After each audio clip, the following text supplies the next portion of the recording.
Hi, my fourth graders. I'm sitting at my piano with my Christmas tree in the background. I have another story to read to you about. It's about a Christmas tree, and it is by one of my all-time favorite children's writers, Patricia Polacco. So you probably know some stories. I think earlier in your life you probably heard Thunder Cake. That was a good one about the babushka, the grandma who makes a cake called Thunder Cake. And this one's called Uncle Vova's Tree. I hope you enjoyed Night Tree the other night. During the Russian Orthodox calendar year, no holiday is more loved than Christmas and Epiphany. As a child, I celebrated Christmas as most Americans' children did. But at Epiphany in January, my brother, my two cousins, my grandparents, and I would go to the farm of my great-uncle Vladimir and Aunt Svetlana to celebrate in the Russian tradition. We wore dress from the homeland and relived the customs that originated from my family's roots. There is a wonder and a kind of magic that arises out of such dear memories. The passing of time only makes the moments more precious. So just to get us started, this is about her heritage. So maybe some of you have Polish family or German families or traditions from your families that go back to Europe or other countries that you do at Christmas time. As we entered my Uncle Vladimir's house, that's a very Russian name, Vladimir, V-L, it starts with Vladimir. It's fun to say.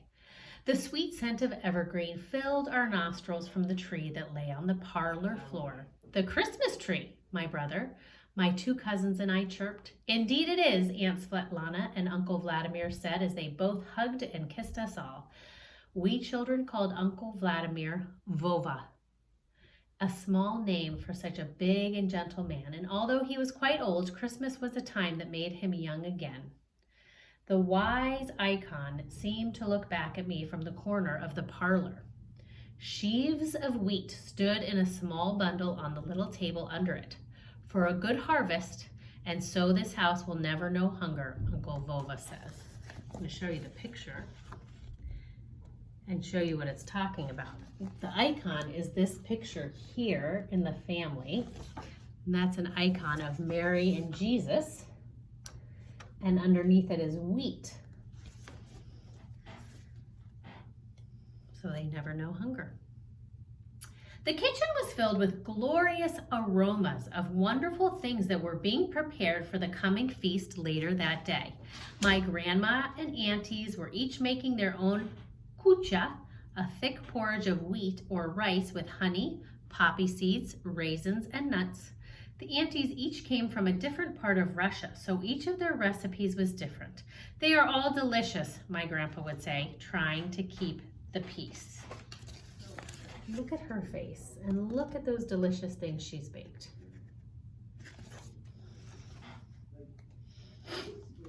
Later, we watched Uncle Vova and Aunt Svetlana dance around the brightly wrapped packages. He loved to dance with her and tell her how beautiful she was. I am so lucky to have stolen your heart so many years ago, he'd say. She would blush and say, oh, Volodoya. Then she'd giggle. After the dancing, he looked at his watch and said, isn't it time to be making paper stars? We raced to the kitchen table to make our stars out of colored paper. I got to hold the one that Uncle Vova made. She's holding the star over here, and look at how happy they are dancing. Oh, almost missed a page. Oh, let's see. Okay, next page. Uncle Vova had been watching us make our stars. When we were done, we looked at him with anticipation. He knew what we were waiting for him to say, but he teased us and made us wait ever so long. Finally, with a grand gesture, he took his watch from his pocket and announced, could it be time to take our paper stars? Then he paused and teased us even more. Out for a sleigh ride? Yippee! We all squealed. That was what we were waiting to hear. We raced to pull up our heavy wool coats, boots, and mufflers. Grandpa had been heating soapstones in the stove. He wrapped them in wool blankets and took them out to the sleigh and put them on the floor under burlap bags to keep us warm. We all marched up the hill with our stars, squeak, squeak, squeak, went our boots in the snow. Up the hill we went to where Grandpa held the sleigh. Oh, I love this picture. Look at that night sky and the stars, and look at the parade of the children with their big coats and their stars. I love it. Love, love, love it. I want to go here at Christmas time. Uncle Vova clicked and gently tugged the reins, and the sleigh swooshed smoothly down the hill. Billows of steam came out of the horse's nostrils with a soft puffing sound, and his hooves made a muffled clip, clop, clop, clop as they met the new snow.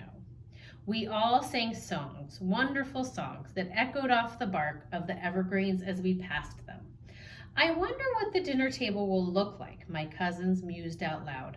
My thoughts trailed off back to the farmhouse.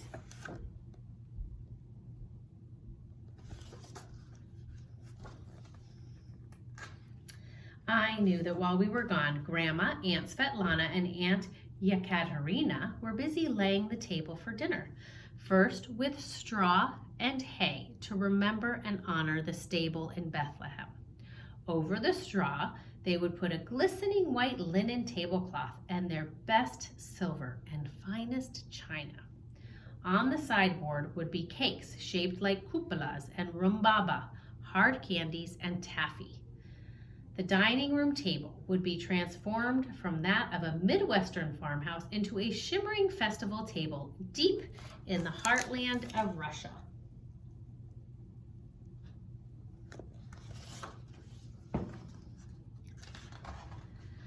As the sleigh finally drew into the driveway of the farmhouse, we circled the tall evergreen tree that stood in the middle of the driveway loop.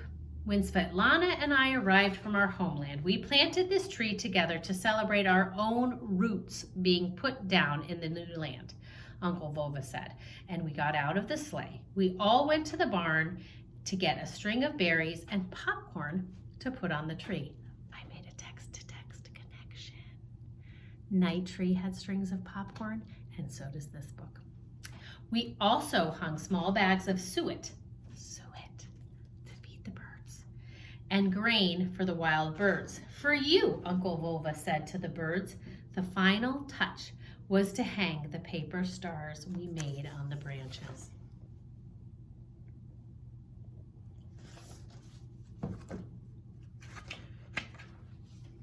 Always remember to do this at Christmas, my darlings, even when I'm gone, Uncle Vova said quietly as the animals went to the trees. Look at the family watching. And look at the animals visiting the tree.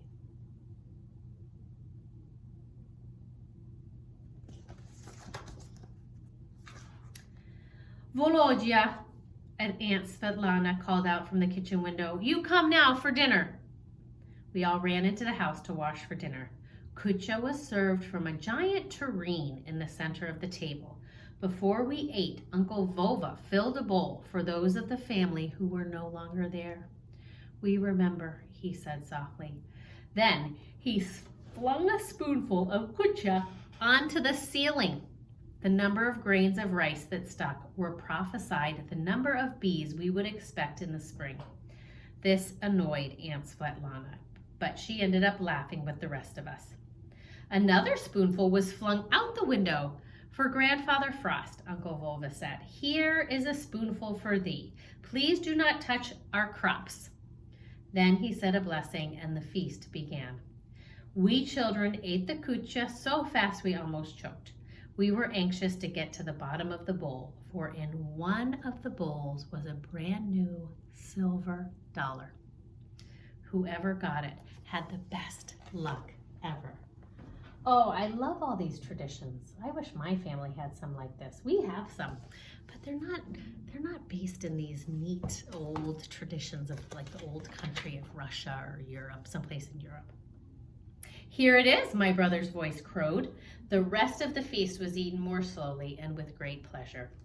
When dinner was finished, Uncle Vova looked at the clock, then waited. He watched us lean forward in our seats, ready to burst with excitement. A mere nod from him meant we could Open the parlor doors. Could it be that time already? He started to say. Then he paused for the longest time. Finally, he winked and nodded, and we bolted from our seats and leaped toward the parlor. The first sight of the tree took our breath away. Do you know how that feels on Christmas morning? The tree and the gifts. It shimmered with light of its own. Candles glowed on its branches. Small toys beckoned our touch. Sugar plums and candied ginger invited us to taste. The tree was resplendent with Pasanki eggs, peppermint hearts, and small ringing bells.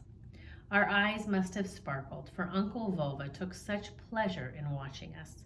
His merry eyes danced and twinkled as he heard each child scream and gasp with excitement as we opened our gifts.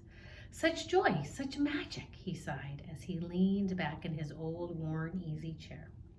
This was to be a bittersweet memory, for that was the last Christmas Uncle Vova was with us.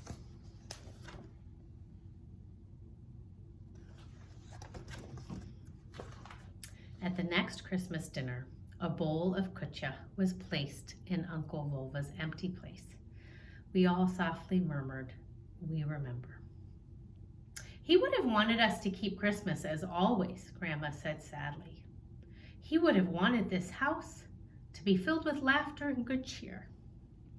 Aunt Svetlana said softly, "But it is so hard without him," Grandpa said. Suddenly, my brother jumped out of his seat and hollered, "The tree! The tree!" he screeched. "We forgot to decorate Uncle Volva's tree." My brother, my cousins, and I started to pull on our overcoats and race outside to decorate the tree.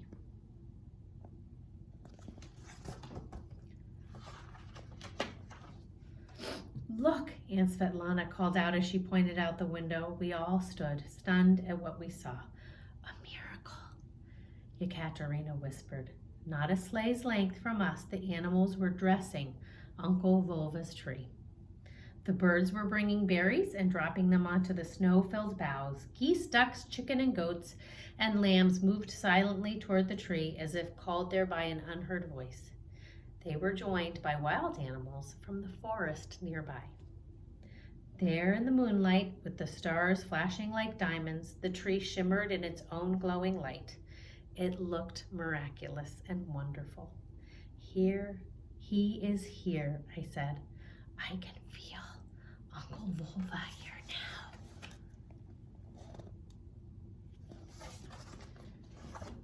now." This was a Christmas that blazes in my memory, for in the midst of our despair, we had felt only love, with its center in Uncle Volva's tree. Oh, I love that. Such a good story. So, the snow is coming. You'll have a tree outside. Maybe it's a great time to decorate it with some things that the animals can eat and you can watch. Enjoy.